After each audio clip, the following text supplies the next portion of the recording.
Hello, today we're going to be doing a little video about hiding money. We're going to look at ways to store your cash. We're going to also demonstrate how to hide money from like doing a Bazaar sale or trade or something like that. We'll go through self-hosping options and all that kind of thing when we get there. But let's go ahead and get into it. We're going to be talking about these different methods for hiding money. We're going to talk about the pros and cons, and we're just going to go ahead and get through each one. So the first one is the Piggy Bank. If you have just started Torn, you're within your first 7 days. The Piggy Bank is available within the mission store. It should be the very first object in your mission shop. So if I can find my missions, here they are. You'll see that this mission shop would have a Piggy Bank. I've got it right here. It'll look like that, and what this is it's a one-time purchase where you can store as much cash as you want into it, and then at some future time, whenever you want to, you can use it to destroy it and withdraw all of that cash. So for beginners who are very new to the game, first 7 days, and are trying to figure out a way to store their starter cash, this is a fairly good method to kind of keep the excess cash. Now, there's something I recommend over this, which we'll get to later, but there are reasons this is useful. The hard thing is knowing when to break it open. Generally, when you're in a faction where you can trust everybody, where you have access to a vault or some other kind of the banking system, once you reach level 5 and can put money into a bank, then this becomes irrelevant. You can open up the piggy bank, deposit the money in one of those other methods. But I did want to run over it real quickly just in case players are curious and want to know. It is viable. But that's the piggy bank. The next thing to know about is stocks. So if we go to the stock market, we will see that we can buy shares. We can see that Wind Lines is up. We can just buy however much we want with the money we want to store. This would hide 800k right here for 1,000 shares. If you have Torn Tools, you can always put the cash in instead and then buy through that. It will math out, and well, I'll just show you. So if I wanted to hide 1 mil, it does the math to get me as close to 1 mil as possible. But with this, we can go ahead and buy shares, and then we have them, and the stock market will do its thing. It'll go up or down, and then when we're ready to sell it, we can see there's only a 0.1% transaction fee, and the price is updating, so we need to wait a second. So here we see that the price didn't really change. If we confirm the transaction, we got our money back. It was a tiny fee. I mean, that only cost us 1,000 to store 1 mil. So when you compare that to mugs, this is the best way.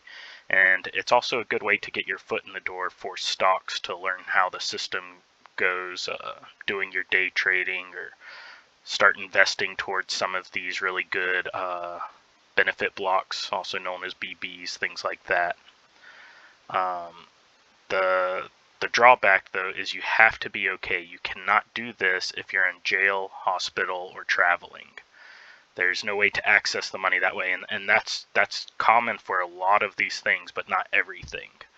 I would generally consider this the best way for players to store cash. Now, if you're wondering how to get to stocks, you do have to buy points from the points market, which you can find in the city, and with those points you can actually buy a stock ticker, and I believe it's 50 points. It might be a little more, but I think it's 50 points to buy the stock ticker. That ends up being like 2 mil, and once you do that, you can use that resource for storing your cash. I think it's just the overall best way to do it.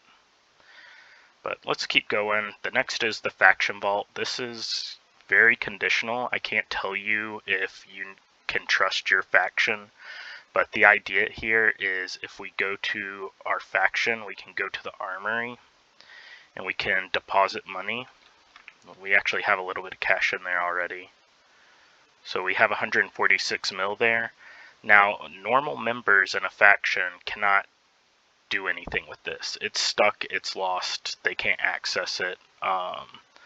But people who have been given the proper permissions, if you are part of the leadership or officer team of your faction, maybe you have the permissions to go ahead and pay yourself out, which if you do that, you just give to user, and then you put your name in, it'll tell you your balance. Then you can press this button. Don't do this in the opposite order. If you try to fill in the name first, and then press this button, it'll just do the whole value in here, so you got to be careful there. But you can put your name in, press your button, give money, and then you have cash. You need to be able to trust your faction to be able to do this. You need to know how they manage money, how you withdraw money, how they pay you. Like there's a lot that goes into factions, so this is almost like a small footnote compared to everything else, but this is a viable way to store money, generally short term. Usually either putting it into stocks or doing something else is a little better with it, but this is still a viable option. If you are a younger player watching this video and you want to make your own faction to do this, people do it, but they get their factions destroyed and then get mugged. If your faction gets destroyed because you don't have a real faction, you just want to use one as a bank, just be careful, because anyone running a 25k, 50k, or 100k chain can just destroy your faction and then mug all your money away. So generally the better thing to do is be in a reliable, trustworthy faction, store your cash, and withdraw it often. That's what I would recommend there. The next thing is a company vault. This is specific to players that are running companies. For new players, I do not recommend running a company, but just because I recommend something doesn't mean it's the law. If you want to run your own company, you have to keep cash in it to keep it running. Like there's expenses through your advertising that drains your money each day, which here we see the company bank right here, and then your income gets added to it. So if you're running a company, you can just store cash in it and then withdraw it at any time. You do need to be in OK status. It works very similarly to the property vault or the faction vault. It is an option. If you're a new player and you're thinking about running a company, I just want to warn you, you're going to be setting yourself back in a lot of ways unless you have a group of players that are going to be helping you. You go ahead and buy a high-ranking company that you know you can maintain because you need the educations for it. If you don't have the educations, you're not going to be competing at the 10-star level. You can still maintain like a 7-star or something like that and then sell the trains for your profit. And that's perfectly viable, but it's a lot more difficult than it sounds. I see a lot of new players that just want to run a company and think it's going to be easy or grand or profitable, and it's a bit of a noob trap, imagining that a company is going to be good starting out. The investment to get into it is a lot, but if you don't need income from a company and you're okay with something like a 5-star candle shop, you're willing to drop a little bit of cash for that and then sell your trains, then it's perfectly reasonable to bank your money. And we've talked about companies quite a bit already. I'll have a video at the end of this video that links to that to talk about companies a little more, but just wanted to let you know that's an option as well. The big thing, I think everyone does this, is ghost trading. Ghost trading is a fantastic method for hiding your cash. What this refers to is when you put money into a system, that system will take the money out of your pocket. So let's see here. Here's my wife. We'll go to her. We'll start a trade. And we'll call it Ghost. And you want to do this with someone who knows what a ghost trade is. You initiate the trade, and then you can press add money, and then click the money button, And when you do, it offers to fill all of your cash in. You change, the money has left your wallet, and now the money is in this trade. So this trade will last for 6 hours until it expires. The player that you trade with has to have logged in within the past 6 hours as well. So there's few people you can do this with. And the danger here is if you try to trade with people you do not trust, then they can just cancel the trade on you. Then your money goes back to your wallet, and now they can just mug you or get a friend to mug you or something. So you only want to ghost trade with people you can trust. This method, though, is really useful because the other person can cancel it for you if you're flying, and that will deposit the money. So if you're going somewhere like UAE or Africa and you need to have like a few mil to buy stuff when you get there, then you can set up a ghost trade with someone, fly. If you get mugged, you're not going to get mugged for anything, but then the other player can come in, cancel the trade, and then you have the cash. Then you can do your purchases and fly out. It's a bit sneaky. It's a bit kind of backwards. I mean, ideally you can just get your trades done fast enough, but it is an option. Ghost trading is really good for other legitimate trading options. You can ghost trade while you're in the hospital. So like if let's go ahead and do it. No, we'll wait till the end. We'll use ghost trading for a demonstration at the end and show you how I sell things on my Bazaar and then ghost trade in order to hide my money successfully. So that's ghost trading right there. And the next thing we're going to look at is commodity trading. Commodity trading is the idea that you purchase things that have a good resale value because they have a lot of demand, and therefore it's not too much risk to buy it. Buying that item is the way to hide the cash. One of the most common commodity items is, of course, Xanax. Everyone should be doing their Xanax every day. Everyone needs Xanax. People are buying, selling Xanax all the time. The idea is you just buy these Xanax right here. We can see some getting listed right now. But you can go ahead and buy these Xanax, and then that will get rid of your cash. Here, we'll just go here. His Xanax is already purchased. This, by the way, this is the Weaver app, which it's called Bazaars and Item Market, powered by Torn Web. And I'll link this to the description below. I'll link this script right here. This is listing Bazaars above the item market so we can kind of compare prices. But if we come in here somewhere, maybe right here, we can see that they're selling the Xanax for a little under market. If we wanted to buy, we can put all of our money, or nearly all of our money, into Xanax, and then when we need the cash, we just list our Xanax. And if we take a little bit of a loss, that's okay. The idea here is you're kind of building up your inventory and your resources, so you'll likely use these anyways, and if you do this when you have extra cash and you can buy when they're cheap, it's a really good way to just kind of hide cash. Other things you can be buying instead of Xanax for commodities would be needles. So if I go back to Bazaar, or item market, I mean, temporary. These needles tend to do okay because they're really close to the city shop price. We can see they're being listed for city shop prices, 300, 600. Epinephrine's a little above, serotonin is shop price too. If we look at that and compare it to the pharmacy, we can see it's the exact same prices here.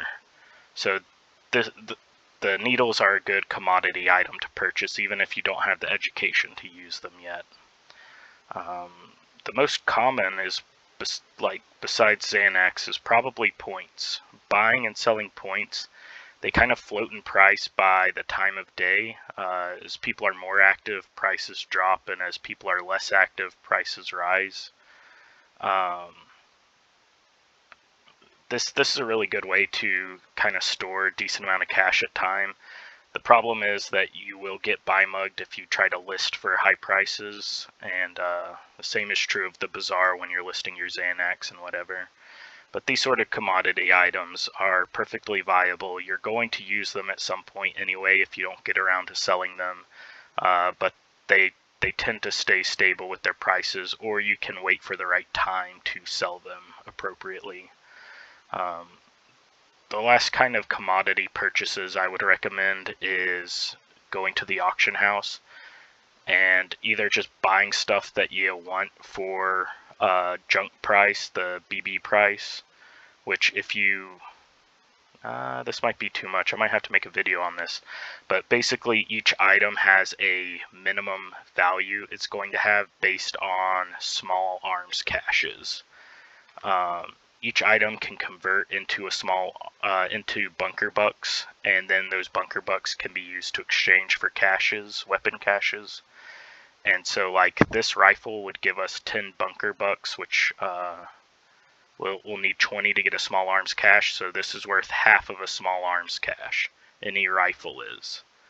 So we can search the small arms cache, see what its price is. We're just going to do this real quick. We'll need a whole video on this. We can see they're being listed for about 115 right now.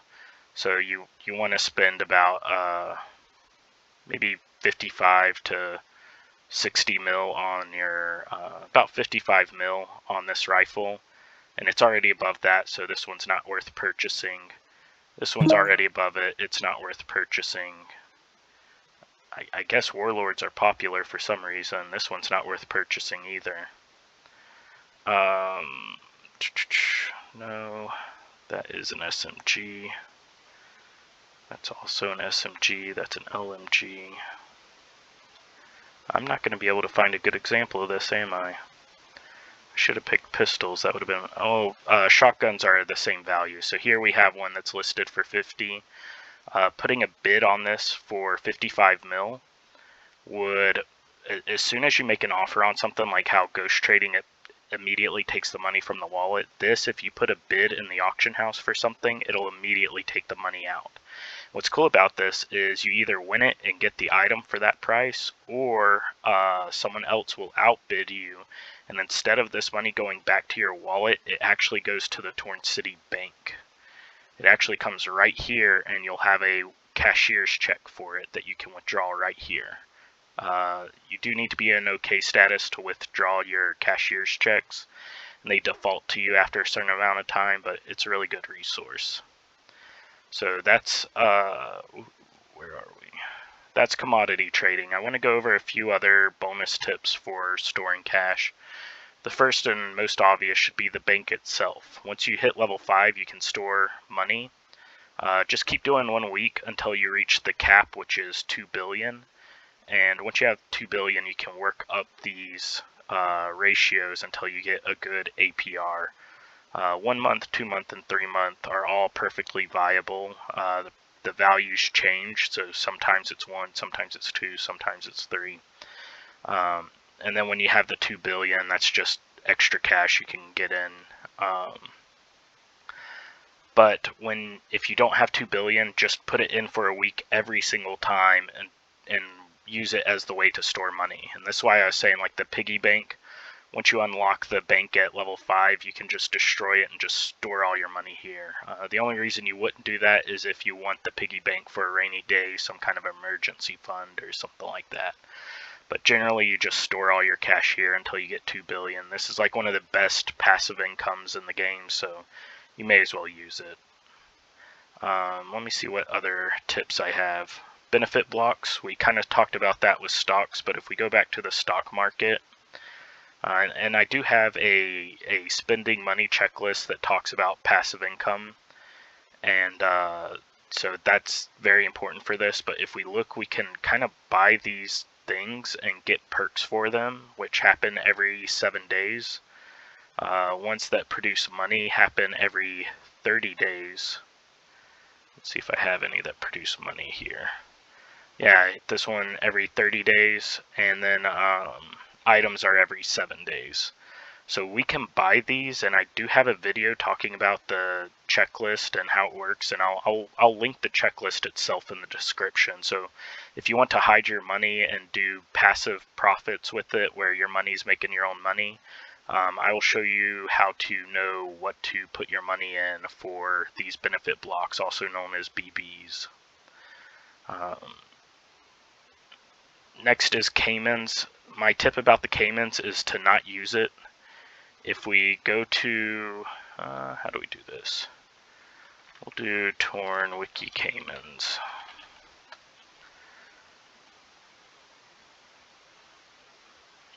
We see it has an offshore banking, so if you were to fly to Caymans through the travel agency, oh, I'm in a race, I can't show you, but the Caymans does have its own little bank, but the interest is so bad. It's 0.5% per month. So it does store your cash, and it stores unlimited cash.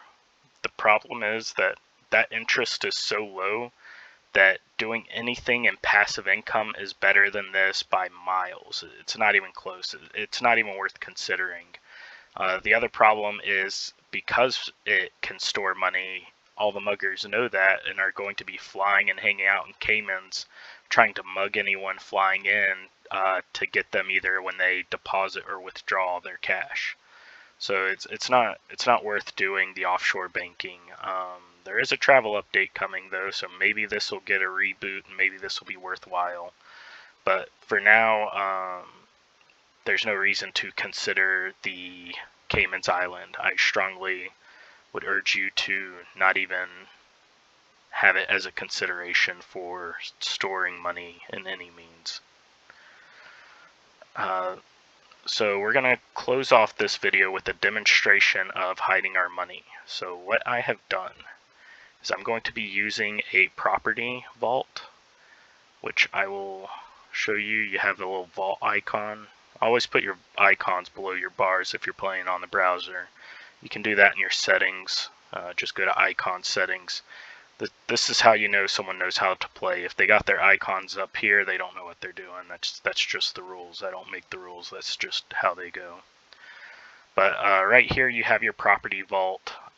If you own your own private island or castle or palace, you can put a vault in here and you can store cash.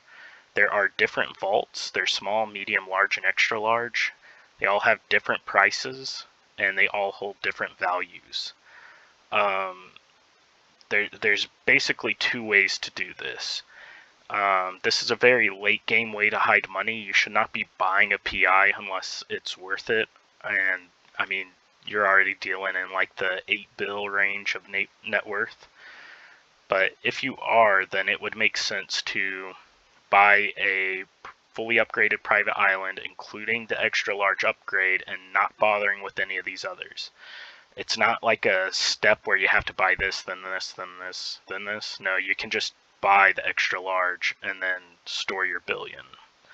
So that's one way to do it. And if you do that and you actually own multiple properties, then you can actually put a vault in the properties you lease out to other people and store your cash in it, and they cannot touch it. It's perfectly safe. The problem is you can't get to it very easily because the lease has to end. You have to leave your current PI and then go to your PI with that other vault, then withdraw it, then jump back to your other PI. So it's a hassle, but it is possible. That's pretty late game though. That's not for beginners. The other thing you can do is if you're kind of short on cash, the palace can hold vaults. It's 65 mil, and then this medium vault is only 40 mil. So you pay 100 mil and you can hold 300 mil, and by ratio, it's the best storage per price. It's perfectly viable for kind of like if you have a couple billion and you know you're moving money a lot more and you just need a way to hide cash in the short term. This is kind of the beginner way to do it when you first start setting up. And these things, I've seen a little bit of a market for people trying to buy and sell these. It's very niche, but there are a few people that are trading in these, so you might be able to find people that are trading in these. But it's something to consider, so I wanted to mention it. For us though, we're just going to be using the vault itself, and we're going to hide our cash. And so what we're going to do is we're going to self-hosp, and we're going to have our bazaar open, make a sale, and then we're going to hide our cash, first by ghosting and then by meting out and storing our money. We have to be in OK status to do this. So let's go ahead and just get through it, show the demonstration. Oh, I finished that race. That was cool. 9th place ain't too bad. Look at that. So that was decent racing skill right there. But we're going to go ahead and join another one real quick. That's 2 hours. That might be a little long. We'll go for an hour there. Okay. Sorry for that tangent. So we'll go to items. We'll go to our bazaar. I've already listed everything. We got all these dollar sales, but we got one item that we're selling for pretty cheap. These are the embossers I'm always talking about. And so someone's about to have a lucky day and be able to buy one for cheap. So what we'll do is we'll go ahead and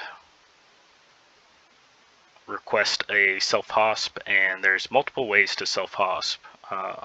Actually, I'll go through and do it this way. So a few items do it. If you've unlocked your blood educations, then you can take a blood type that is incompatible with you. I'm A positive, so B blood will hospitalize me, so I can take bad blood like this. Ipecac is the way to go though. It's cheap. You can use it anytime. You don't have to be thinking about blood compatibility or anything like that. You just take it and it hospitalizes you, and it's for the same time and medical cooldown as a bad blood. So it's a really good resource. The other method is a small explosive device, and I don't think I have one ready. Do I? Is this one? Yeah, this is one. So when you use an empty box, you can store items in it, and if you have a small explosive device, you store it in it, and it can let you change the small explosive device to any other item you want. I just left it as a small explosive device so I know what it is in this case, and I try to be a little adaptive, because if you have any friends, they'll try to like send you a horsehead version of whatever you store it as. So I always try to change my wrapping paper and try to change what it appears as until I don't think people are going to bother me too much. But so here we have a small explosive device. We open it, it'll give us about 4 to 5 hours of hospital time. The final method is using a Hosp or Merc script, and we have the Whanau Merc script. And what we can do is we can do like hosp me, target is me, and then we have instructions, and we have these quick instructions here. Chat me before hitting, so they can tell me, I can tell them when I'm ready. I can open my bazaar and then they'll hosp me. Then it tells me how much I have to pay the person that hosps me, which is 2.5 mil. It's pretty straightforward. It's a really good resource. It's actually much cheaper than using the small explosive devices. And not only is it cheaper, it actually lasts longer. These normal hits tend to be about 4 hours, and these tend to be about 6 hours. There is variance in there. It's not a guarantee, it's just what happens. But for the sake of this video, do I want to do this? Nah, I'm not going to do this. I'm just going to use an Ipecac. That's more beginner friendly. It's a shorter amount of time and it uses medical cooldown, but it's what more people are going to be doing. So I have my bazaar. I have my items listed for the prices I want. I'm going to go here. I'm going to open it, and then I'm going to self-hosp. So it's open. I'm going to self-hosp. I'm going to go to the, now I am just in the habit, but if you're not in the habit, go to the hospital and make sure your revives are on nobody. You don't want anyone to be able to revive you. You don't want everyone or friends in faction, because someone may revive you and then you may get mugged. So we can see that my embosser already sold. I've already got the mills from that. If we go to our events, yep, someone got lucky and was able to buy that embosser real cheap. We're self-hosp, so they can't get to this money, but now how do we get out of the hospital to store our money in our property vault? It's a bit of a conundrum, right? Well, the benefit to this is we can do our ghost trading. So I go to my wife, I set a trade, I say ghost, so she knows what this is for. I store my money in there, and now that my money is safe, I don't have any cash on me, I don't have to worry about anyone mugging me. So at this point, I can, well, I do want Bazaar open because I want to close the Bazaar right away.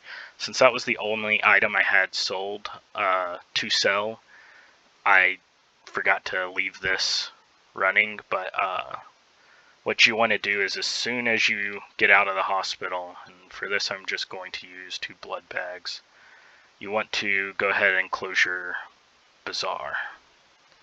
So now that it's closed, and I don't have any money on me, I don't have to worry about a buy mug. And so since it's safe now, I can wait, see if anyone tries to mug me. No one's trying to mug me, so I can go to my properties in one tab, and then I can go to that trade in the other tab, and I can just like dump the money like that and then deposit it here. And so now the money's safe. The property vault is critical to this. It's very easy to do it this way.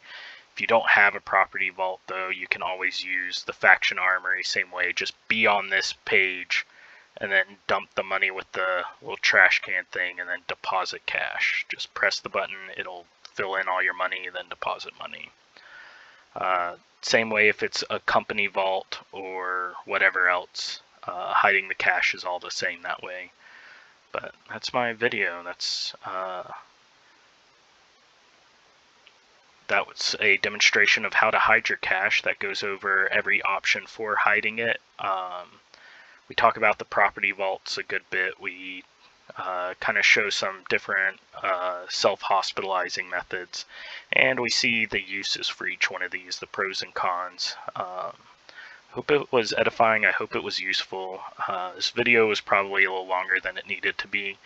Hopefully you guys are watching my videos at like 1.5 or 2x. I know they're rather long, but I try to give you all the information to arm you with everything you need to know to play at a higher level as a beginner.